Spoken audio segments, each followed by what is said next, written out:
Alors Mourad, de quoi vas-tu nous parler aujourd'hui? Je vais vous parler encore de médias, puisque c'est mon sujet principal. Je vais parler de celles et ceux qui parasitent les plateaux de télévision, les studios de radio et les réseaux sociaux, et qui s'autoproclament généralement intellectuels ou philosophes, enfin au choix, grands reporters et ainsi de suite.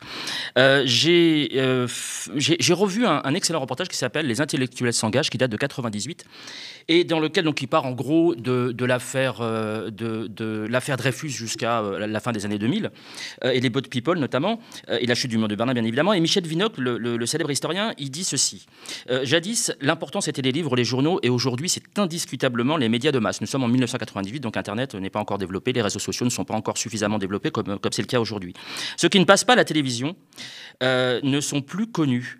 Généralement, les intellectuels ne sont pas tellement faits pour cela, dit Michel Vinocq. Sous-entendu que c'est pas vraiment la place H24 des intellectuels d'être sur les plateaux télé à débiter leur tautologie sur tout et n'importe quoi. Alors j'ai fait le tour de plusieurs chroniques sur LCI, sur BFM TV, sur CNews. Un jour, je vous raconterai la souffrance qu'est la mienne pour préparer cette chronique.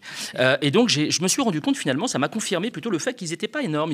Ils sont une grosse vingtaine à tourner en boucle sur l'ensemble des plateaux télé. Et l'épicentre de ce phénomène, c'est le printemps républicain, le fameux printemps républicain. Alors, je rappelle, mais je ne vais pas m'étendre dessus parce qu'il y a une très très bonne enquête, je rappelle que le printemps républicain a été créé alors que nous pleurions nos morts, les victimes des attentats en 2015 notamment. Un petit groupe de gens s'est dit il y a peut-être quelque chose à faire. Et donc, ils ont créé ce fameux printemps républicain. Je ne m'étalerai pas plus que ça, puisque je vous renvoie vers slate.fr, slate.fr. Et là où Romain Gaspard, Isabelle Kersimon et Pierre Moret ont fait une excellente enquête en quatre volets. Donc, je vous invite vraiment à aller voir si vous vous intéressez à ce groupuscule qui est... ils ont chacun une spécialité, c'est assez amusant d'ailleurs. Enthoven, par exemple, qui est à la fois philosophe de plateau télé et porte-flingue visant la France insoumise. Nous avons Caroline Fourest, qui est spécialiste de la géopolitique et flingueuse de la France insoumise. Et on a également Rachel Kahn, qui est génératrice de phrases qui ne veulent rien dire et accessoirement passe le reste de son temps à flinguer la France insoumise. Et Sifawi, spécialiste des blagues racistes et accessoirement flingueur et dézingueur de la France insoumise. Alors, on va voir à l'écran, il y a un site qui s'appelle OAPR sur Twitter, un compte, pardon. C'est l'Observatoire des âneries du printemps républicain. Alors ça pourrait prêter à sourire, comme ça on pourrait se dire c'est un compte parodique marrant, mais pas du tout. C'est un compte extrêmement sérieux, extrêmement bien documenté, et qui ramasse absolument toute la production absolument délirante du printemps républicain, puisque leur principale activité, c'est justement de générer des tweets souvent haineux, de faire de la chasse en meute. C'est-à-dire que le chef lance le feu vert, généralement c'est contre des gens comme Rokhaya Diallo par exemple, et tous les autres vont aller là où le harceler. Alors c'est très intéressant parce que normalement, quand vous créez une structure, une association, on va prendre par exemple l'association sportive de tennis de table d'Olivet dans le Loiret. Bon, on arrive à définir ce qu'ils veulent faire. Ils veulent intéresser les gens au tennis de table et ils veulent ensuite organiser des tournois. Donc on sait, en gros, à la fin de l'année, quand ils font leur assemblée générale, on sait quelles sont leurs activités. Là, il est impossible de savoir ce que fait réellement, c'est-à-dire réellement, dans la vraie vie de tous les jours, ce que fait le printemps républicain, à part ces fameuses attaques en meute.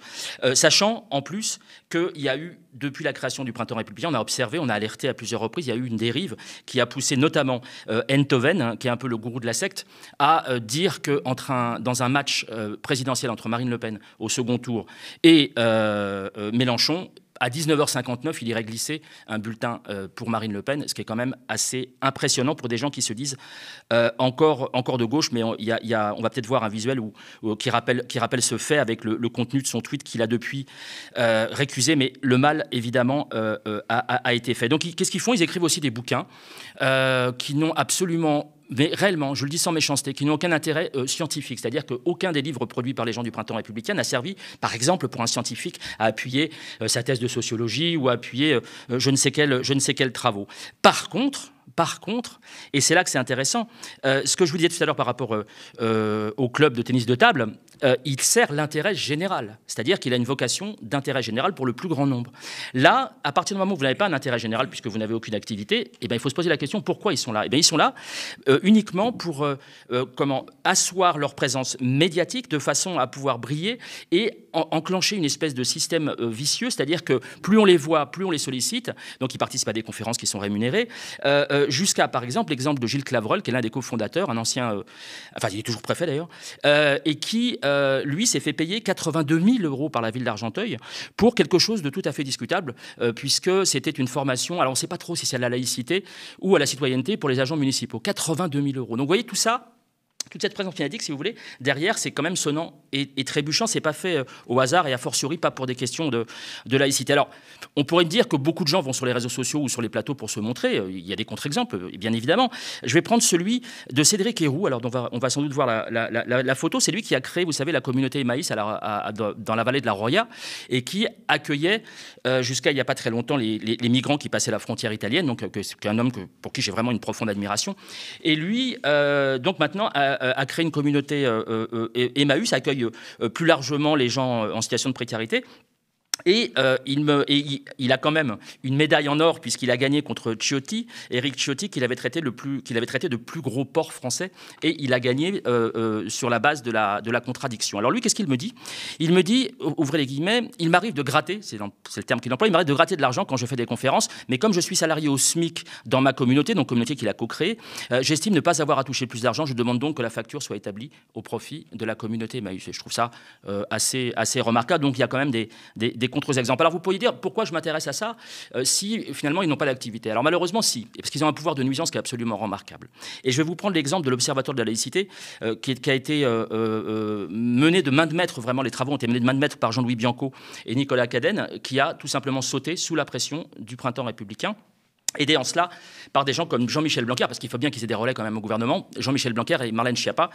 Et donc la suppression de cet observatoire de la laïcité remonte peu de temps avant que Marlène Schiappa ne pose dans Playboy.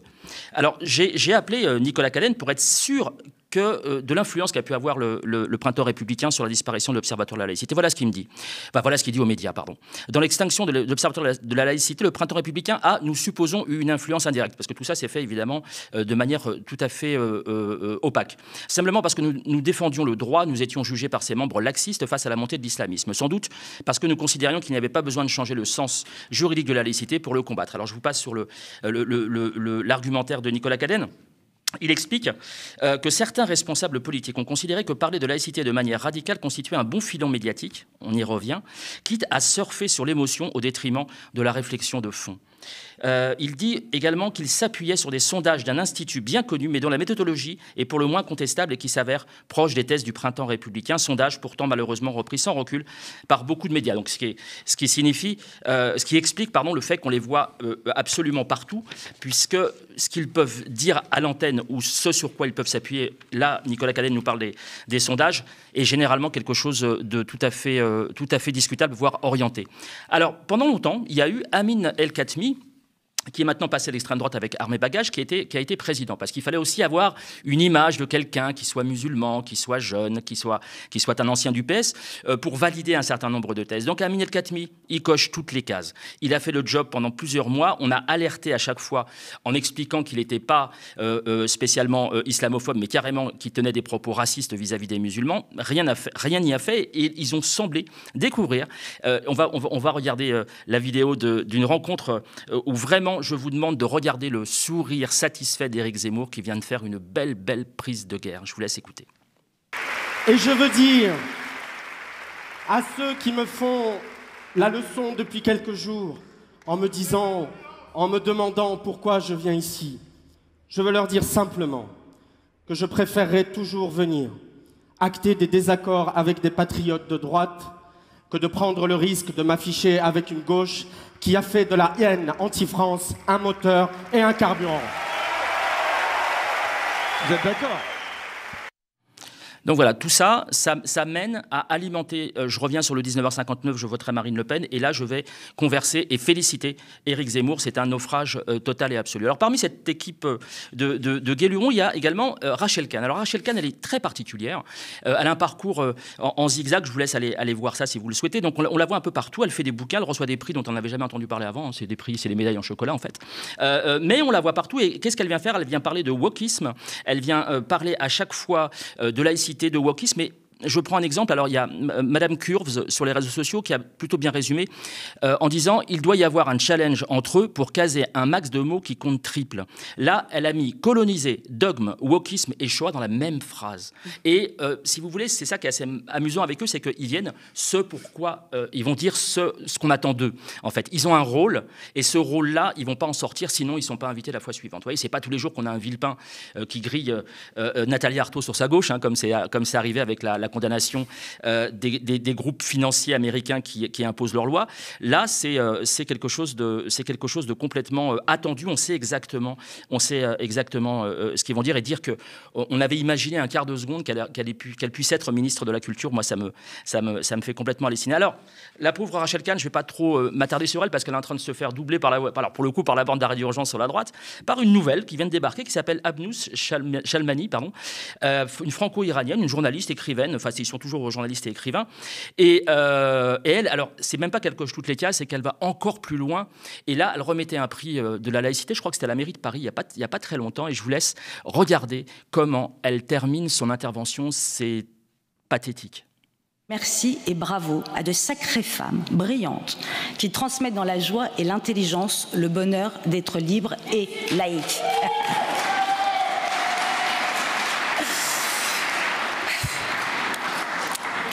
Je voudrais terminer. Ça, c'est un moment dur. Pardon.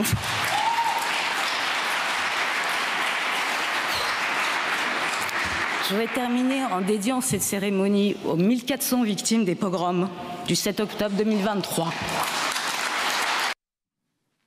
Alors, quand je dis pathétique, c'est parce que ça relève d'un pathos que je trouve extrêmement lourd. Pas un mot pour les enfants de Gaza, bien évidemment, ni pour les femmes, ni pour les enfants de Gaza, pour une raison simple, c'est que les morts ne se valent pas, comme l'avait expliqué la prêtresse Caroline Fourest au cours d'une émission dont nous avions parlé la semaine dernière. Alors, tout seigneur, tout honneur, nous allons finir par le meilleur d'entre eux, c'est l'imam Chalgoumi. Alors, à quoi sert l'imam Chalgoumi ?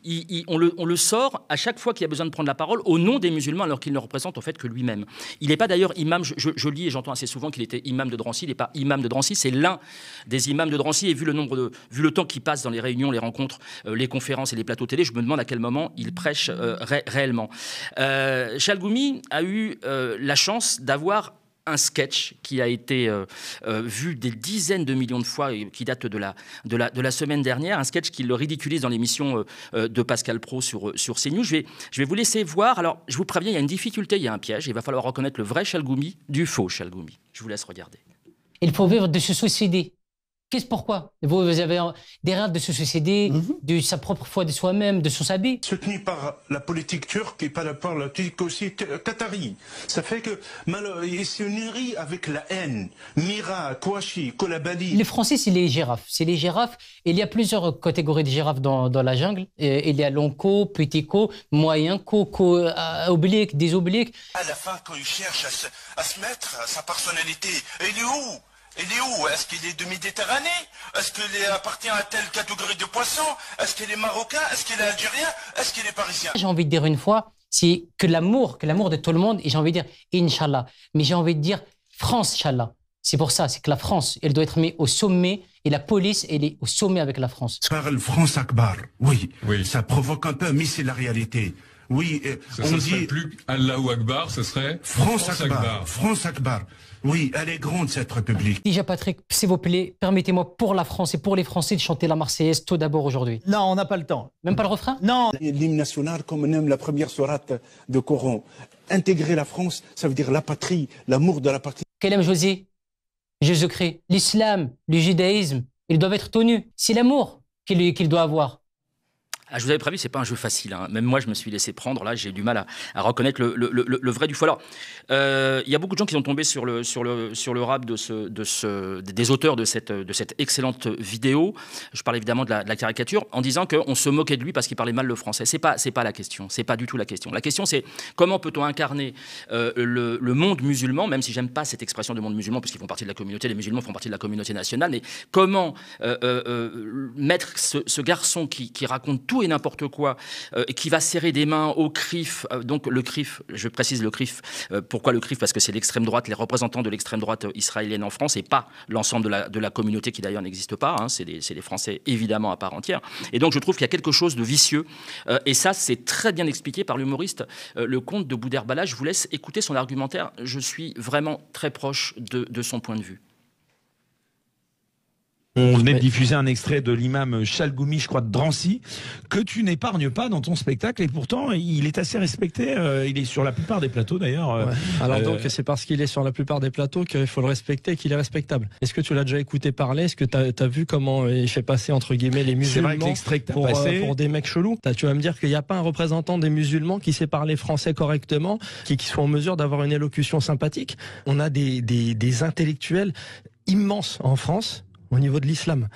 Alors, des Tarek Oubrou, des Khaled Benchir, tous ces mecs-là. Et tu vas me chercher un clandé du bled qui arrive de la soute via Tunisair. Sérieux? Et c'est le niveau, là, ces temps-ci. Non, mais faut se réveiller, les amis. J'ai rien contre lui. Ça doit être un gentil mec. Hein. Ça doit être un gentil mec. Je crois que c'est la pire vacherie qu'on puisse sortir, mais ça m'a fait rire. Oui, évidemment, on n'attaque pas ad hominem la personne. On parle de l'image et de la manière dont il est utilisé. Parfois, je me demande même si c'est pas si Chalgoumi, c'est pas une espèce de kamikaze communiste, la presse faire sauter pour la cause, tellement il ridiculise son mouvement et sa propre religion.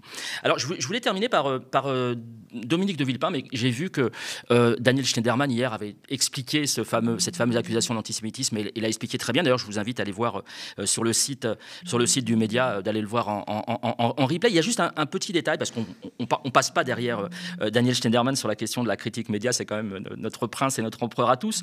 Mais il y a juste un petit détail, c'est que dans son communiqué, BFM TV, donc, il s'est excusé mollement d'avoir attaqué et d'avoir qualifié Villepin d'antisémite, alors qu'il n'avait jamais prononcé le mot juif dans sa chronique. Il y a une deuxième chose, c'est jeune arabe de banlieue quand même. C'est-à-dire que BFM TV ne s'est pas excusé pour ça, et je trouve ça extrêmement grave. Je rappelle vite fait, Ronald Guintrange, donc le journaliste qui a accusé d'antisémitisme Villepin, dit « Si ça venait d'un jeune arabe de banlieue, bon, soit, on pourrait comprendre pourquoi, parce que par nature, un jeune arabe de banlieue est forcément antisémite. » Donc j'ai trouvé ça excessivement grave, et j'aurais aimé que BFM TV se présente également des excuses pour ça. Donc je vais m'arrêter là, parce que j'ai un groupe de pression, notamment mercredi dernier quand je suis rentré chez moi, un groupe de pression qui m'ont dit que ma dernière chronique avait été trop longue, dont fait partie d'ailleurs mon épouse. Donc je m'arrête là et je vous remercie de m'avoir écouté. Merci beaucoup, Mourad.